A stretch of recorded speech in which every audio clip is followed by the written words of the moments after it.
Kevin. How are you? Hey Steve, I'm doing well. How are you? I'm good, thanks. I'm good. How's everything been coming along? Everything is pretty good. I feel like I'm finally getting into a really good groove that is going to be sustainable. Fantastic. I'm glad to hear it. What would you say is the biggest challenge you're facing right now? Right now, my biggest challenges have to do with timing and also just improving working memory as it relates to my reading comprehension, both for the section and kind of just overall. Even in logic games and logic reasoning, I find myself struggling a little bit with working memory. hmm Have you done anything to try and test it? No, and I think that that's kind of what I need to do and would love some of your suggestions on. Sure. How's your working memory in logic games? Um, it's it's usually okay, but every now and then I find myself making a slip up where, if I do misinterpret a rule, it's just because I wrote down the wrong letter when I was diagramming, things like that that are so simple, but I'm noticing I'm doing now and then. Okay. So in that case, misinterpretation, what's the solution? Misinterpretate, I mean, and to solve that, I usually just make sure that after I write out the diagrams for everything for the rules, I'm checking them once over again, and just taking the extra couple seconds it takes to do that. Obviously, saves you a lot of time if you're not going to you know waste a ton of time with an error. Right. So you double check, right? Hmm. What about in reading comprehension? What do you do there in terms of absorbing information? I try and take a pause after every paragraph that I read to make sure I have a 2 to 3 word kind of summary, to remember what information I want to come back to. And I experiment for at some times I was writing down on a scratch paper the gist of the paragraph, but I'm trying to move away from that because I think it was sort of serving as a crutch and not really helping. Okay. Okay. Have you experimented with not writing down anything? Yeah, yeah, that's what I'm starting to do, and um, I think it's working better. Have you ever tried doing a mental double check? No, what would that be? Well, let's say, for example, if you were taking a couple of words as your articulation of what was happening in a particular paragraph, let's say. So let's say there's 3 to 4 paragraphs in a passage, and you come up with a couple of key words related to each of those paragraphs. So you have a mental checklist you run through these 4 paragraphs, have these 4 concepts. Mhm. Then you run through it again and you make sure, was that concept actually in that paragraph?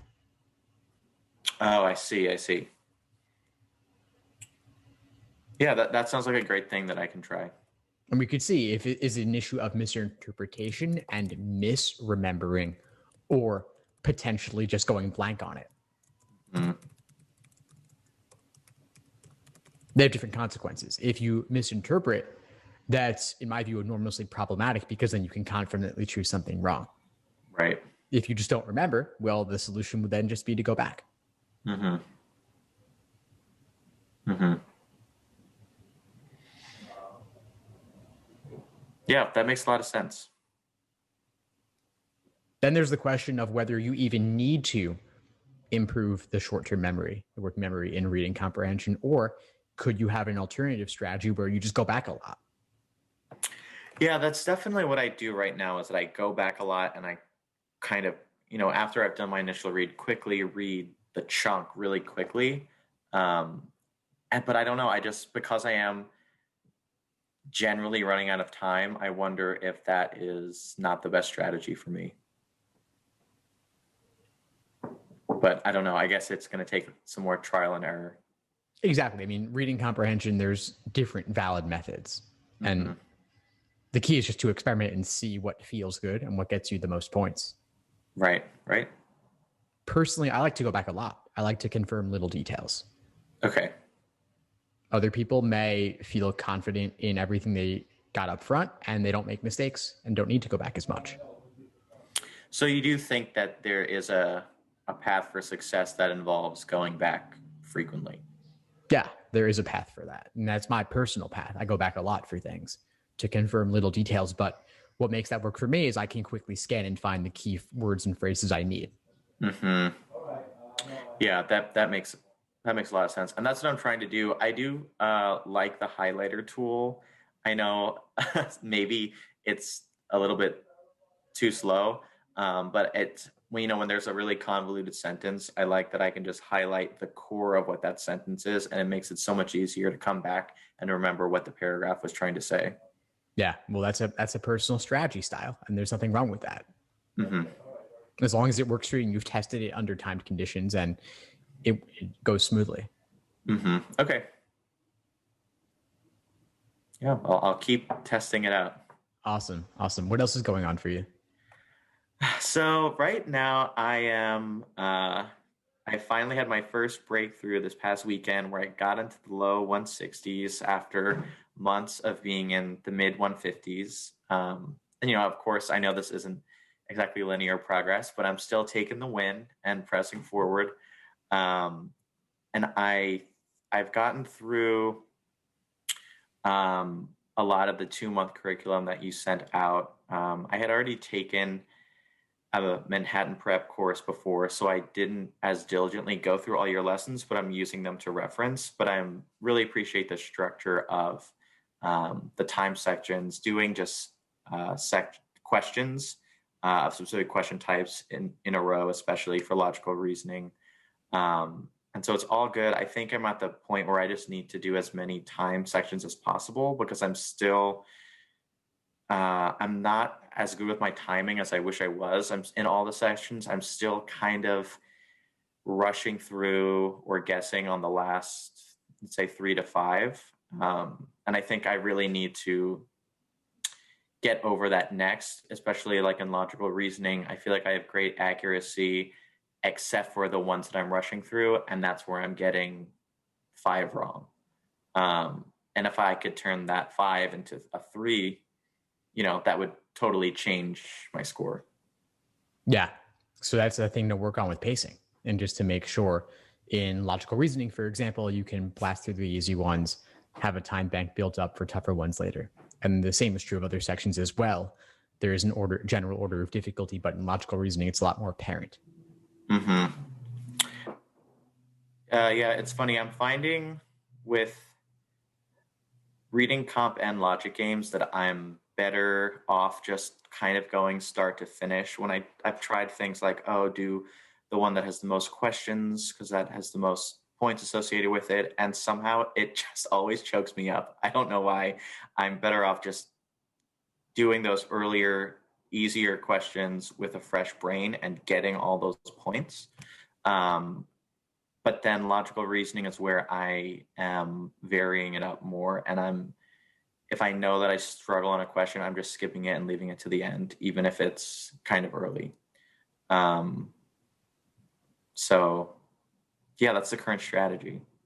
And that's fine. That sounds perfectly fine to me. The question is just doing enough timed sections and timed exams, getting them under your belt so that it feels smooth for you to go about it that way, and that you can execute on that on test day just the same as a practice. Mm-hmm. What's your target test date? I think February. I think just because I've been so hesitant about it because I'm not willing to apply till next fall. So I'm giving myself the time to do whatever it takes. That requires a year until, I started studying in June. So, if that's the worst case, so be it. I have no issues with that. But I think at the same time, I need to give myself a firm date to work towards, or I'm just going to keep pushing it off. That's understandable. And you can orient your prep around gearing up for February. And hey, since you have time, since you're applying next cycle, that means is that you could go for February. If in the week or two prior, your scores are not where you want to be, or you encounter that situation earlier and you say, it's just not going to happen, you can make the decision to postpone or withdraw and go for April or for June instead. And that'd be totally fine. But there obviously is a certain appeal to being done with it sooner if you can get your score high enough in the lead up? Yeah, that's the question. How much progress can I make in 2 months? I mean, it sounds like a long time, so we'll see. Another thing I'd love your input on is I have a unique situation the next 2 weeks where my employer has given us an extended holiday break. So I'll have off from the 19th as a Saturday and then coming back the January 4th. And so I feel like this is my time to just get in so many practice tests and hopefully, use that to make a jump. Do you have any advice on how you would try and structure that? Yeah, sure. And it's based on you feeling confident in your general foundation. I'd recommend doing, on average, 2 timed exams a week, along with detailed review of those exams. And so really use this time to own the Socratic Review Method and engage in it for every question that you get wrong and every question that gives you difficulty. And you're setting up the foundation for your review process such that you can continue it even once you start work again. That makes sense. So really making sure that I'm doing the review for every single question. Well, every question that you get wrong or have yeah. difficulty with. Yeah. So that could be somewhere in the neighborhood of 20 to 30 questions after you do a timed exam. And you'll see what seems manageable for you. If taking it on for 50 questions could seem overwhelming, then maybe there are some where it isn't truly necessary to go as in depth in the review as for other questions. But the reviews where you're going to learn from your mistakes, not just make the mistakes and measure the mistakes, but really to learn from them so that next time you encounter a similar problem, not just similar question type, but perhaps in logical reasoning, similar method of reasoning or similar topic, whatever threw you off, you can address that going forward.